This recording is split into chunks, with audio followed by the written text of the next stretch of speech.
makeup fiends, and welcome to a Molly update video. Here's Molly. There's Millie, who just has to be in the video. So, we want to talk about what's been going on with Molly and updating it because there has been some developments. So, when she first collapsed, her blood count was 20. And after a week on the medication, she went down to 16, so there was a drop and they were quite concerned. However, she had another 2 weeks of medication and she went up to 30, and we were very pleased because a normal dog blood count is around 37, so she was on her way. Look at the cameraman, Mum. There she is. So she was well on her way to getting there to being a normal blood count. However, after that, she did drop down to 25, I believe, and then she had an injury, which will show you the stitches. She's a little Frankenweenie, that's what we've been calling her.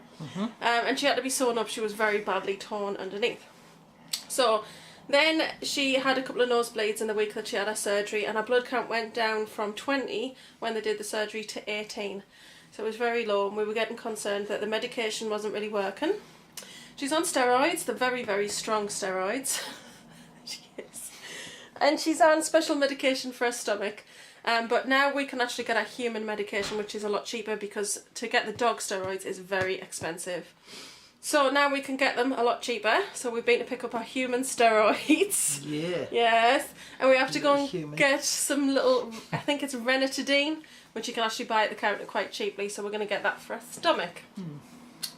So that's it so far. So she went and got her blood done on Friday and she was at 18, which they were very concerned it was going to drop again, and then we were looking at quite a, you know, a difficult decision really, because she wasn't well enough to have a biopsy on her liver to see if what was going on with her liver, because the liver is an abnormal shape.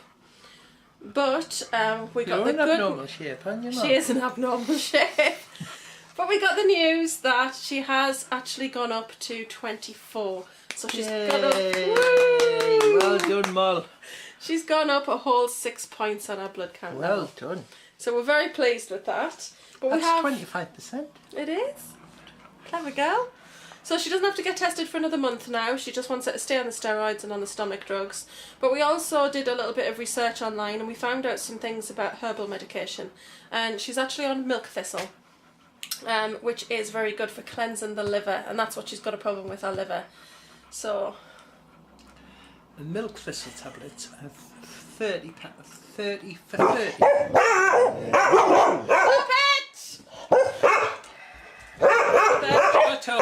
30 for £8. Hurry! $7.95 for 30, so that's a month's supply. A month. Yeah, she has 2 halves.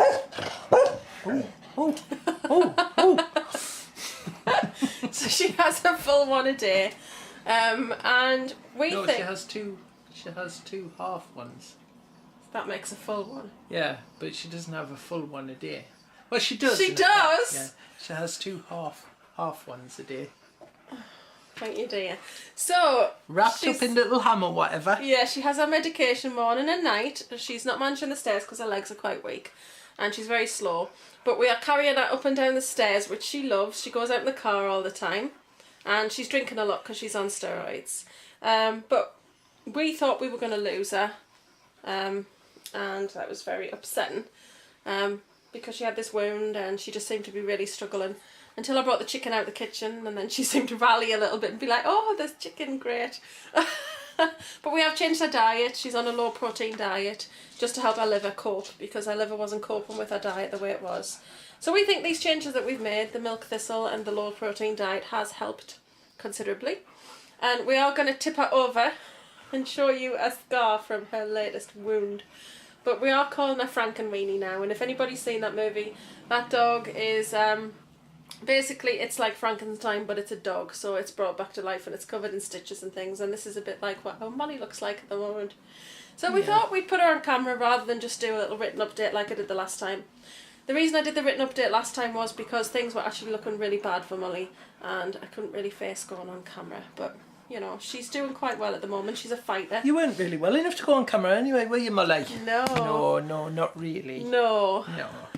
But she's enjoying going for little walks now. She's very slow and she can't go far, but she's liking it. She was in the water yesterday, which she loves.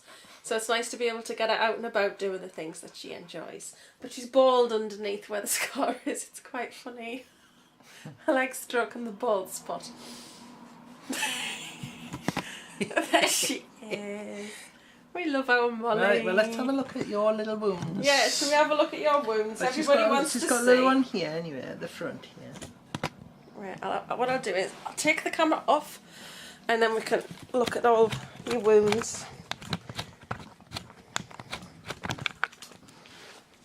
Okay. So she's got this one here.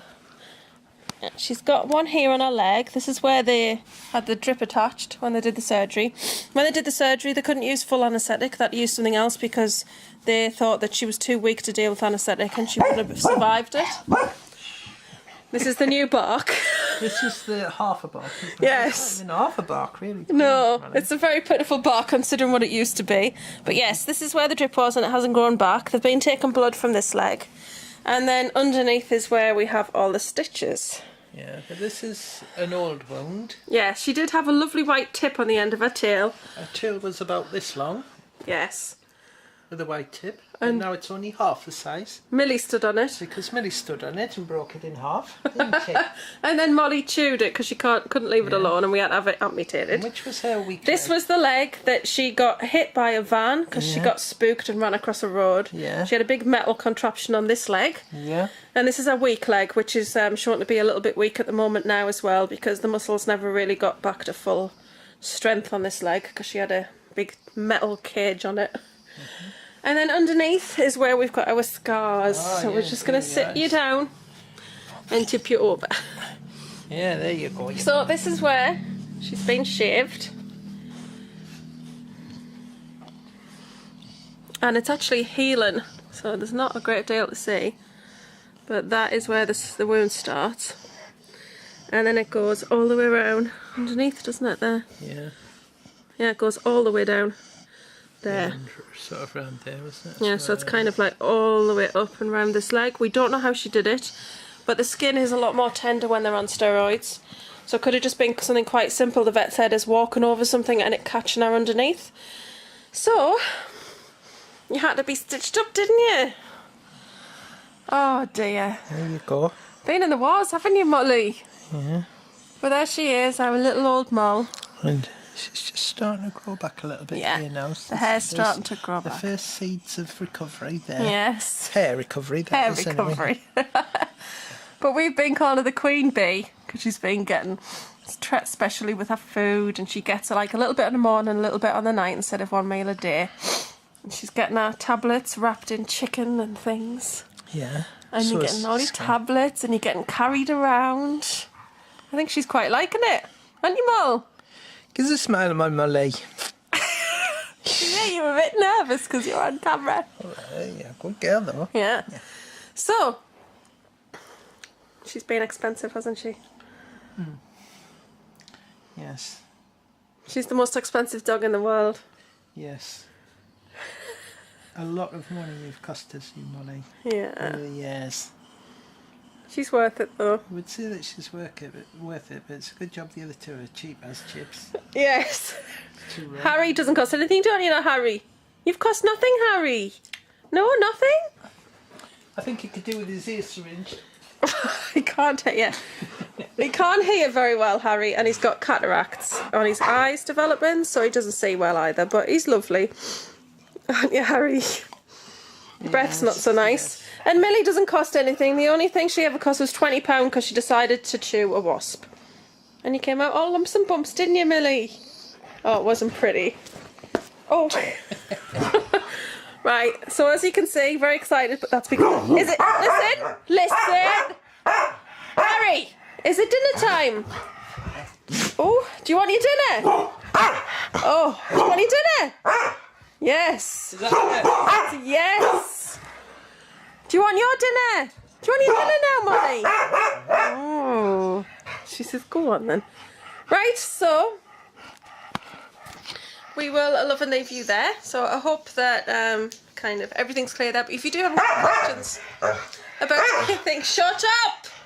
If you have any questions about anything that's going on at the moment with Molly, please feel free to ask. Definitely feel a lot happier with how she's doing now. A lot more than we were. We were thinking the worst, really, to be honest, and the vet was thinking the worst. So you're doing very well, aren't you? Are you feisty?